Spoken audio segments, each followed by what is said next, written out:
Hello students, मैं मिथिलेश कुमार आपका स्वागत करता हूं। तो हम स्टडी कर रहे थे आपका वोल्टेज रेगुलेशन। इससे पहले हम लोगों ने देखा था कि मिनिमम वोल्टेज रेगुलेशन क्या होता है। अब हम लोग देखेंगे मैक्सिमम वोल्टेज रेगुलेशन।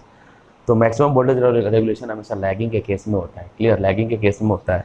ठीक है, और लैगिंग के केस में आप लोगों ने देखा होगा कि ये आपका होता है ई एफ बराबर V cos theta plus I R A plus V sine theta plus I axis का स्क्वायर। ठीक है, लीडिंग के केस में हमेशा इनको यहाँ पर माइनस था और लैगिंग के केस में क्या होगा कि प्लस हो जाएगा।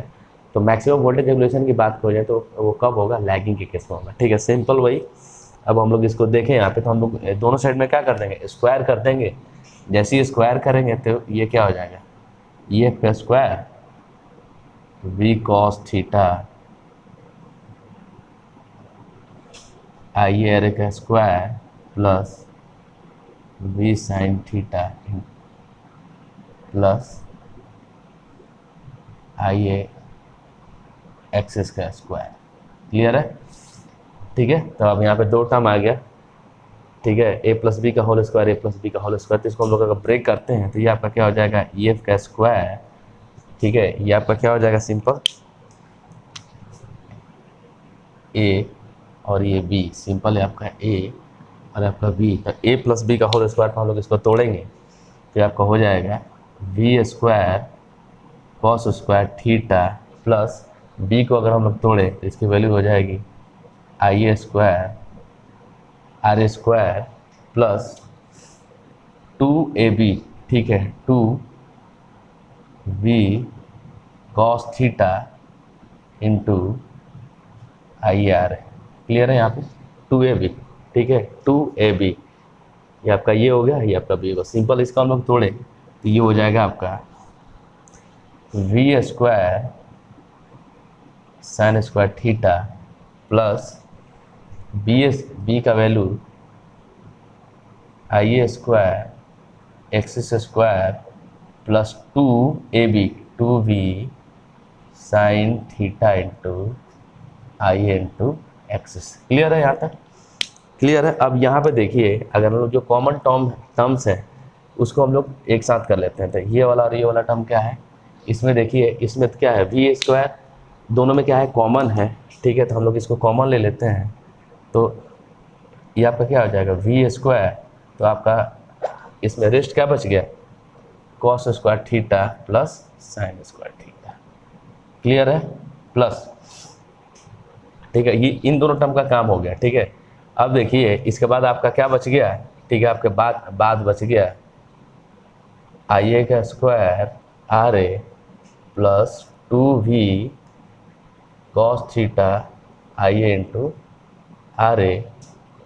ठीक है, प्लस का आई ए का स्क्वायर एक्सिस का square plus 2v sine theta into I into axis. ठीक है, और इस वाले ट्रायंगल में देखिए यहाँ पे सिंपल सेम उसी तरीके से कि यहाँ पे आर ए की वैल्यू क्या हो जाएगी, क्योंकि इसके साथ क्या है, इसके साथ जो एंगल है अटैच है इस बेस के साथ, तो जेड एस कॉस थीटा और एक्सेस बराबर हो जाए जेड एस साइन थीटा। जहाँ जहाँ पे आर ए है ना वहाँ पे Z S cos theta put कर देंगे, और जहाँ जहाँ पे एक्सेस है वहाँ पे Z S sine theta put कर देंगे। क्लियर है? तो देखिए यहाँ पे इसकी वैल्यू कितनी हो गई, इसकी वैल्यू तो होगी 1। तो इसको हम लोग लिख सकते हैं ई एफ का स्क्वायर बराबर वी स्क्वायर प्लस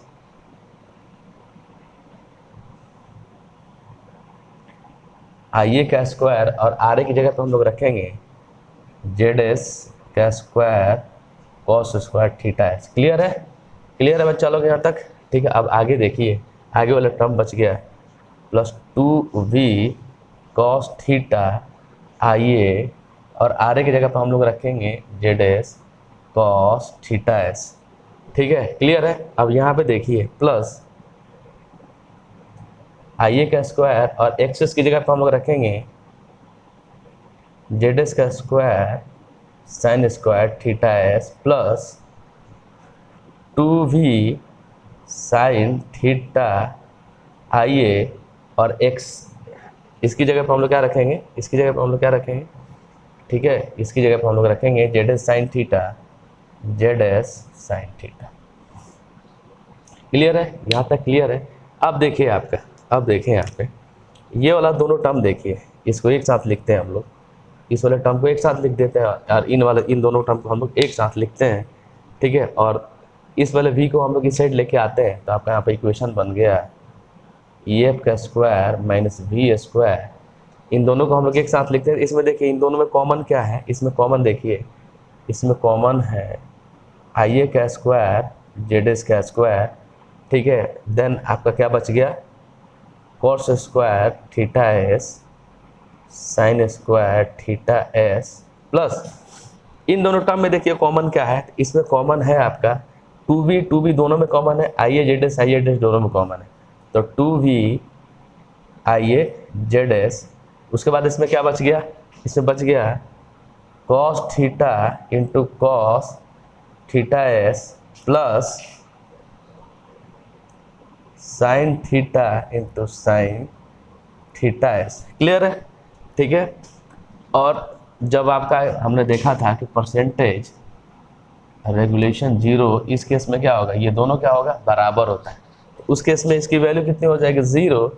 तो 0 बराबर मैंने यहाँ पे वैल्यू आ गया है IA का स्क्वायर ZS का स्क्वायर, इसकी वैल्यू कितनी हो जाएगी, 1 हो जाएगी, plus 2v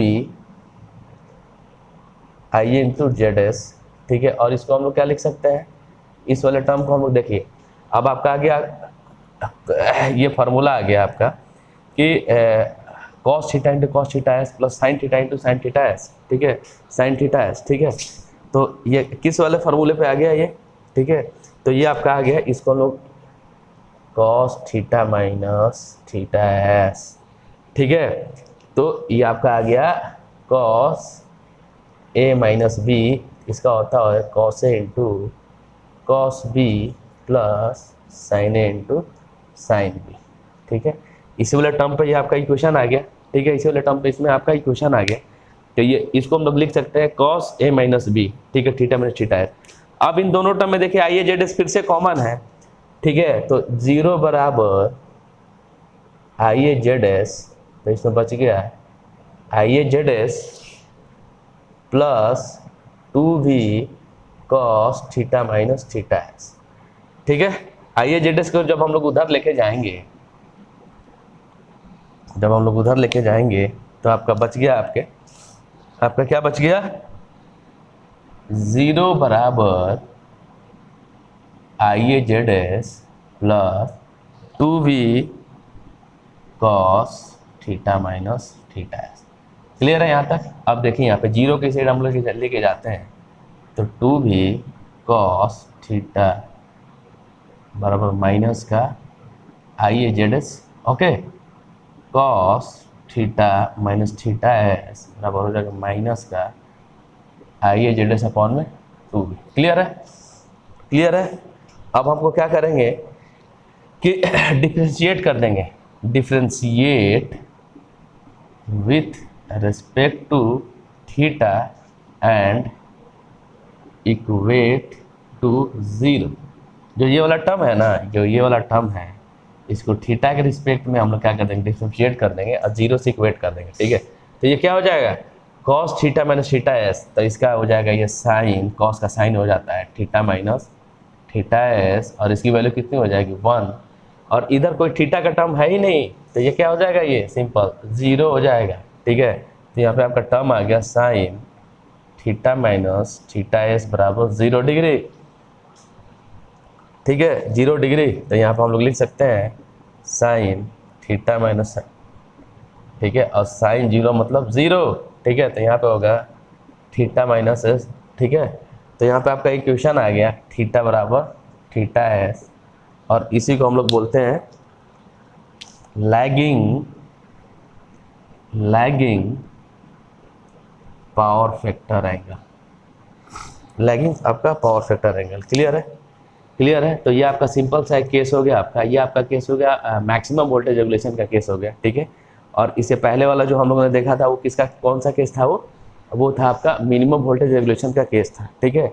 maximum voltage regulation का केस हो गया ये, और इससे पहले जो हम लोग ने देखा था वो आपका किसका केस था, वो मैक्सिमम वोल्टेज रेगुलेशन का केस होगा, ठीक है। तो आपको ध्यान रखना है कि मैक्सिमम वोल्टेज रेगुलेशन जो है, ठीक है, वो हमेशा लैगिंग केस में मिलता है, क्लियर। और जो मिनिमम वोल्टेज रेगुलेशन है वो हमेशा लीडिंग के केस में मिलता है।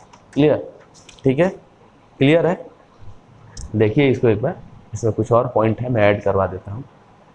आगे देखिए कुछ पॉइंट है, इसको याद करने का जरूरत है आपको, ठीक है। ये आपका देखिए वोल्टेज रेगुलेशन है मिनिमम और मैक्सिमम का। लैगिंग के केस में वोल्टेज रेगुलेशन हमेशा मैक्सिमम होता है, और लीडिंग के केस में हमेशा वोल्टेज रेगुलेशन क्या होता है मिनिमम होता है, ठीक है। तो देखिए कुछ पॉइंट्स हैं, बिल्कुल याद रखिएगा।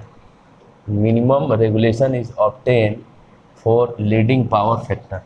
अभी हमने बोला है कि जो मिनिमम वोल्टेज रेगुलेशन है वो किस केस में अपने को मिलता है, वो लीडिंग पावर फैक्टर के केस में मिलता है। और उस केस में क्या होगा, and it is very near to unity power factor, ठीक है। तो जो आपका लीडिंग पावर फैक्टर है वो हमेशा कहाँ पे वेरी करता है, ठीक है, unity power factor. Unity power factor का मतलब कि उसकी वैल्यू कितनी होती है, 1 होती है, ठीक है। उसकी वैल्यू कितनी होती है, 1 होती है, ठीक है। तो लीडिंग के केस में हमेशा ध्यान रखना है कि हमेशा क्या होता है, it is very near to do unity power factor, ठीक है। ये जो आपका लीडिंग का ग्राफ है, ये आपका लैगिंग का ग्राफ है, ठीक है। तो ये हमेशा क्या करेगा, यूनिटी की तरफ अप्रोच करेगा। ये हमेशा क्या करेगा कि आपका यूनिटी की तरफ अप्रोच करेगा, क्लियर। उसी तरीके से maximum regulation is obtain for lagging power factor. अपने को पता है कि जो आपका मैक्सिमम वोल्टेज रेगुलेशन है वो अपना लैगिंग के केस में अपने को ऑब्टेन्ड होगा, and it is very nearer to zero power factor lagging, ठीक है। और ये हमेशा कहाँ पे वेरी करता है कि जीरो पावर फैक्टर की तरफ आपका क्या होता है, ये वेरी करता है, ठीक है। And it is very nearer to the zero power factor lag, ठीक है। तो लैगिंग जो इस तरीके का जो आपका मैक्सिमम वोल्टेज रेगुलेशन है वो कहाँ पे वेरी करेगा, nearer to zero power factor, ठीक है। और आपका minimum voltage regulation nearer to unity power factor, clear. Next for the lagging and unity power factor always regulation is positive, ठीक है। अगर आपका लैगिंग पावर फैक्टर हो, ठीक है, लैगिंग और यूनिटी पावर फैक्टर हो, उस केस में आपका वोल्टेज रेगुलेशन हमेशा क्या होगा, पॉजिटिव होगा, हमेशा ध्यान रखने का, ठीक है।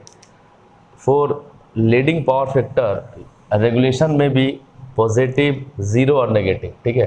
कहने का मतलब ये कि अगर आपका लीडिंग पावर फैक्टर हो तो उस केस में आपका जो रेगुलेशन है वो जीरो भी हो सकता है, नेगेटिव भी हो सकता है, प्लस भी हो सकता है, ठीक है। लेकिन क्या होगा कि लैगिंग के केस में क्या होगा, हमेशा जो आपका मतलब कि रेगुलेशन है वो हमेशा क्या होगा, पॉजिटिव होगा, ठीक है। तो ये आपको सिंपल सा याद रखने का जरूरत है, बहुत काम आएगा, ठीक है। काम आएगा कि आपका मिनिमम लीडिंग के केस में मिनिमम वोल्टेज रेगुलेशन होता है, लैगिंग के केस में मैक्सिमम वोल्टेज रेगुलेशन केस में होता है, ठीक है। आपका अगर लैगिंग लोड है तो हमेशा जो आपका जो ग्राफ है हमेशा क्या रहेगा, पॉजिटिव रहेगा, ठीक है। और लीडिंग के केस में क्या होगा, पावर फैक्टर रेगुलेशन में भी, ठीक है, लैगिंग के केस में हमेशा वोल्टेज रेगुलेशन पॉजिटिव रहेगा। अगर एक ऑब्जेक्टिव क्वेश्चन पूछा जाता है लीडिंग के केस में पॉजिटिव भी हो सकता है, नेगेटिव भी हो सकता है, जीरो भी हो सकता है, ठीक है। तो इस तरीके से आपका यहाँ पर वोल्टेज रेगुलेशन फिनिश होता है। नेक्स्ट टॉपिक के साथ हम लोग फिर से मिलेंगे, तब तक के लिए थैंक यू।